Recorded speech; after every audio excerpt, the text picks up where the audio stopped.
welcome to my channel. Well, in one of my last videos, I was talking about the random Red Rough Riders. I said that without twisting my tongue off. One of the comments from a viewer, Rick, wanted to know about this knife, because this is the one where the video cut off right at this one.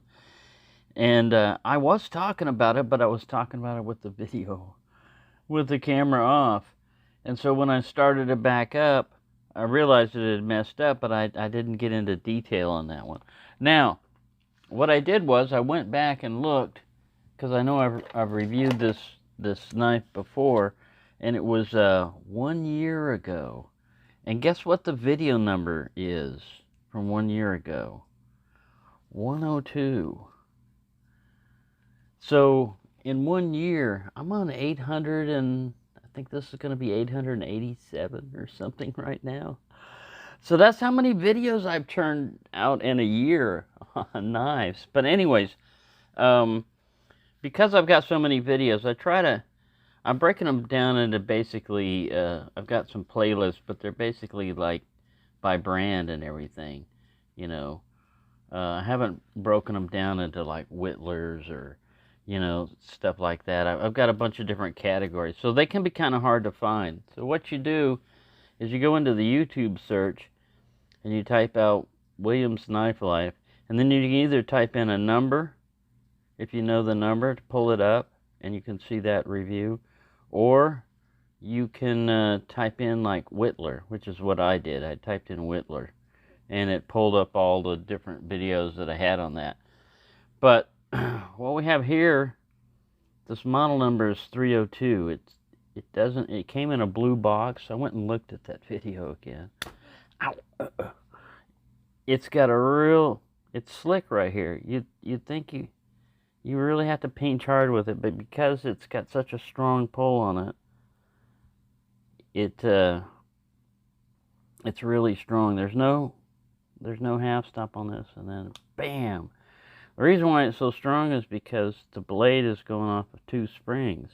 It's a split back. And some of the, you know, fancier made ones and everything, you can't, that's seamless through there. It either mates up or they put a spacer of brass or whatever in there, but it's perfect. This is pretty hard to find. This is one of the earlier ones. I just went on eBay and looked, and somebody was selling a used one for $16.95 plus like $5.95 shipping. So, you know, to get one, it cost you over $20. Which, you know, I guess, but it's used. It didn't say like new in the box or anything. It has the anvil tang stamp on it. A pretty long blade. You gotta, I think why people like this is you've got a decent sized handle. Here's the other kind of like type of whittlers. You know, this is kind of like the case, what do they call it? Seahorse? It's like that. We'll get into that one. It's also a split back. We'll get into those other ones, but for right now we're going to talk about this one a little bit more. It's got a very long blade in it. It's got some unusual blade choices here. You got a 3-inch clip point, like 3 1/4 overall on there. Like I said, no half stop. Pretty, you know, because it's going off both those springs there, it's got a pretty strong pull to it, and then a nice snap. You got these nice little cutouts here. Now, its choice of blades is kind of odd. You've got a spade blade here, which you would think on a whittler it would have a coping blade or something like that. Well, let's pull him all the way out. This one doesn't have any stamps or anything on this blade right here. This is not as hard.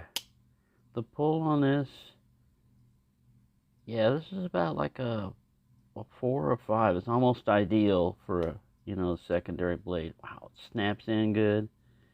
Good transition.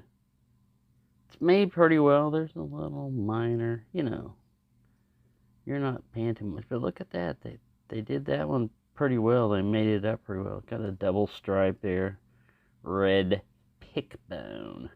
Alright, don't lose a finger. Ooh, see, now that's got a half stop.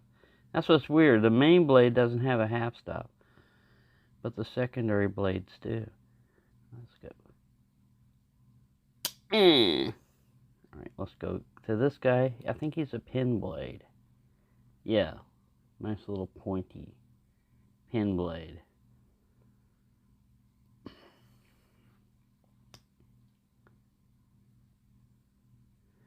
Yeah, they're nicely made. It's got this nice little tested sharp shield on it, and like I said, I had to go back to the other video, and somebody else commented, so thank you.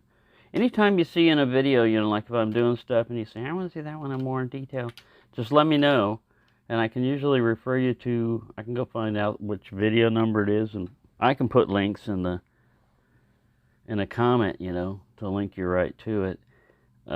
Or if it's like this one, it's been a while, might as well go over it again.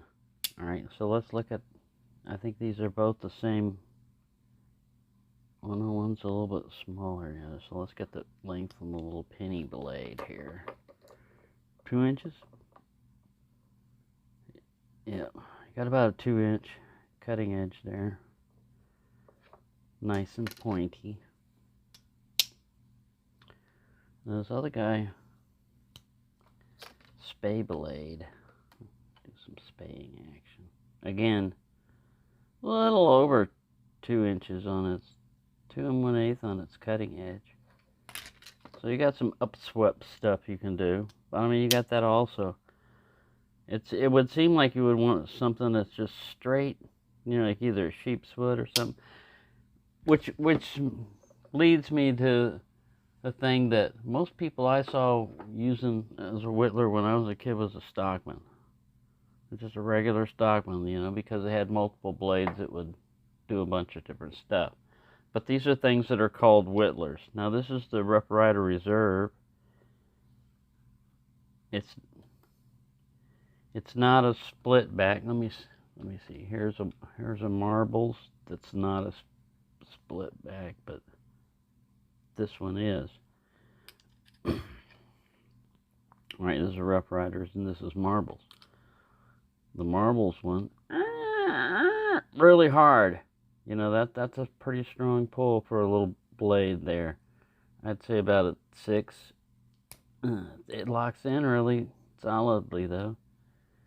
I can get 4 fingers on it.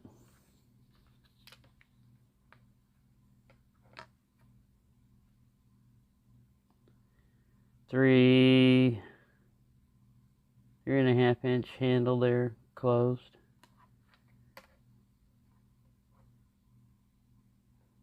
With another 2 1/8 inch main blade. Let's see if he's got a number. MR295. No half stop on that one. No cutout for this, but you got an easy to get to nail neck. A little pen knife there. A little tiny one. Say about 1 inch. A little over. 1 3/8 cutting edge. But you can go about like 1.5 inches if you go up to the kick here. And let's make sure because I think they're 2 identical ones. Ow! Ow! Not as easy to get to this one. There we go.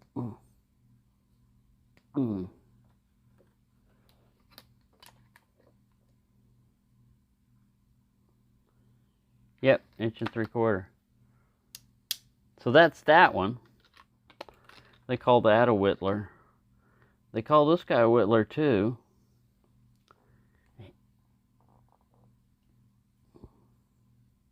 It runs off of 2 The main blade runs off of 2 springs also, but they're not splitting it the way these guys do. What's the advantage of the split there? Well, you can have the main blade going off of 2 ones, but this guy becomes a little bit wider. I don't know. I really don't know see how it'll get wider up here. I don't know. I don't have all the answers, but I do have a lot of questions. Yeah, so this is the RR302. And you got a little spearage blade here. Try not to drag this one out too long. And we'll go back to this guy's weight here at the very last, just to let you know. What's cool about this one is he's got a little coping blade there. See, it fits my hand. 4 fingers on that.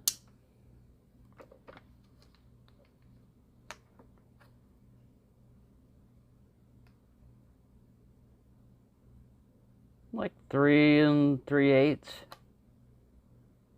or approximately 85 millimoids, centimoids. That's millimoids down there, millimoids. Yeah. So these are like what I like about this is the Warncliffe. Yeah, warny.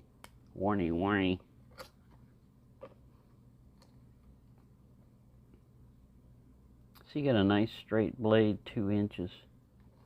That you can really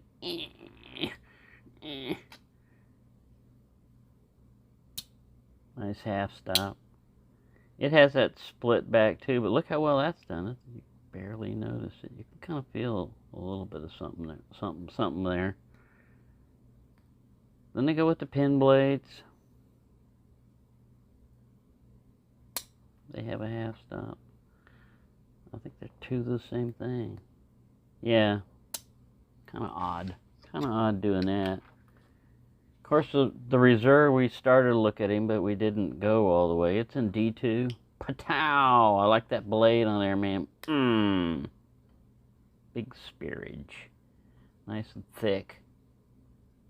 Some people complained about this. This is a RR302 in D2. Some people complained about this one because it was too wide or whatever.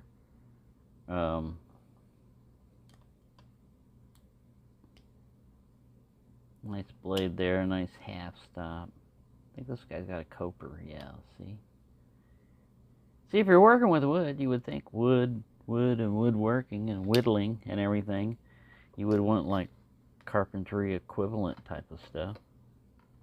It's like 4.5 inches.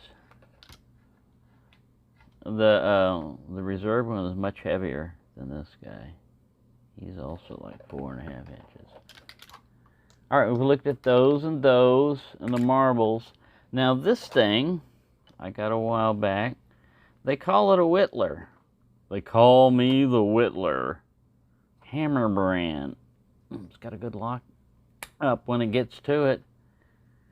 Yeah, it's got about like a 6 or so pull. This is a Hammer brand 10. It's got this like worm groove and a nice, you know, like shield. Federal badge. FBI.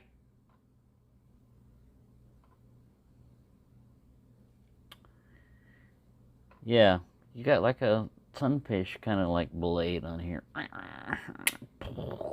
Let's look at your secondary blades. Ow.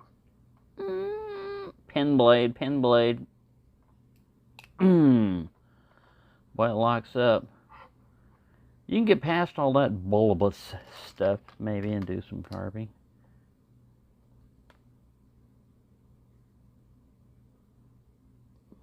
One 3/4. What are you? Didn't we just pull you out? We Both the same thing. I guess this guy's kind of the spayish looking creature, and this is a pin blade creature. And it's got that sleeve board or elephant toe type effect. Yeah, so there's some whittlers for you. Now, what do we? Oh, got to do some whittling, right? So you got this big blade here. You can do feather sticking if you want. You can stick your feathers right there. And then the pin blade. If you didn't need that whole big blade, you know, you say, I just need a pin blade just to do some pin work. Just do some fine feathers over here and make some little details. You can use a point, you know, to stick in your own finger. Now remember, it's a slip joint, so you don't want to push down super hard and have this thing fold on your fingers. That's why I'm holding it right here, and I'm just not going the most force it could do. But you could use that guy for little pointy things.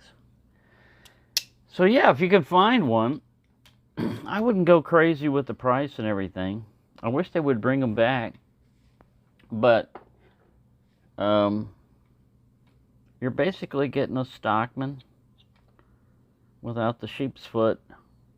You know, I mean, you got a nice long clip point here, and then you could use this for whittling. The blades are a little bit thicker.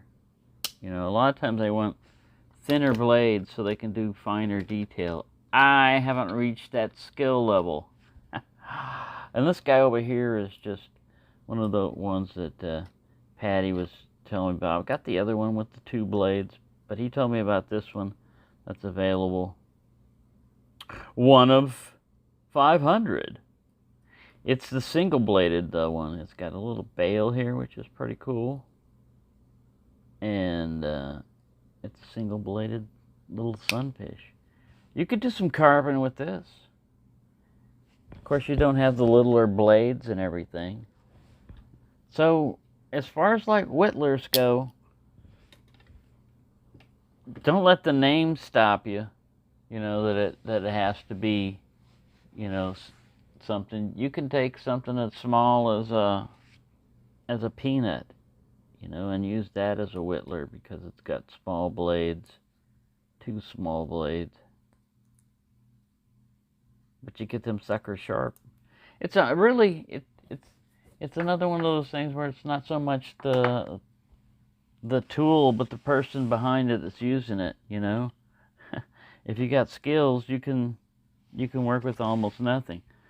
But if you're looking for one of these to collect, like I said, these are pretty cool because you don't have that big. Doesn't that bolster look better like that? I mean, I'm just saying. Why did it take them so long to figure out that, man, that big slant R right there just takes away. We already know. You already have an R here and R here. We already know who you are, you know. You don't need any more branding. This just really, see, would have been fine like that. I don't know. Kicking a dead horse. You're kicking a dead horse after he's already down. Well, he won't kick back that way. It's the best way to kick a horse is when he's already dead. That way he won't get kicked back. Because horses have a tendency to kick back. Kind of forget that when you're kicking horses. Don't kick a live horse, kick a dead horse. All right, there's your little words of wisdom for the day. All right, we've got to get weight on this, though, even though we're going like 20 minutes through this procedure. We're going to just weigh this one knife. We're not going to weigh everybody in the pack. Got to get a level surface here. It's about as level as you're going to get. Hey. No surliness either. We don't want any surliness. This surface is not exactly level, but we'll start with grams. 109 grams, 3.8 ounces. So it's no lightweight, but this guy weighs more, I think. So yeah, 4.6. This guy weighs a lot more. Max out the scale, 6 point something, yeah. This guy's a 4? Yeah, 4.1. You said you weren't going to weigh them all. I lied. All right. There's that marbles. We're not going to go into grams. 3. Because it'll take forever. 2. See, this guy. He's got the appropriate blades also. What was your nomenclature? We need your number, RR. Sound out. I'm 375. RR375. It's one of the lightest ones, and it's a whittler. And these, you can get all kinds of classic carbon, blue jean, all different colors, but they're basically the same knife. 3.2. Sometimes you got to look at that, though. You think, I've seen one seahorse whittler, I've seen them all. And then on one particular model, they'll throw something you wanted in there. They'll put like a coping blade in there or a sheep's foot, and you'll go, wow, I thought they were all the same. Now they're all sold out. Yeah, that can happen too. All right, there you go. I hope you enjoyed that. Like I said, if you see any model number you are more interested in, more detail or whatever, just drop a line in the comment or something, and if I find it, which is not always easy, if I find it, I'll try to either point you to another video that shows more detail about it that I've already done before, or I'll just do another video. So thanks for watching, and have a nice day.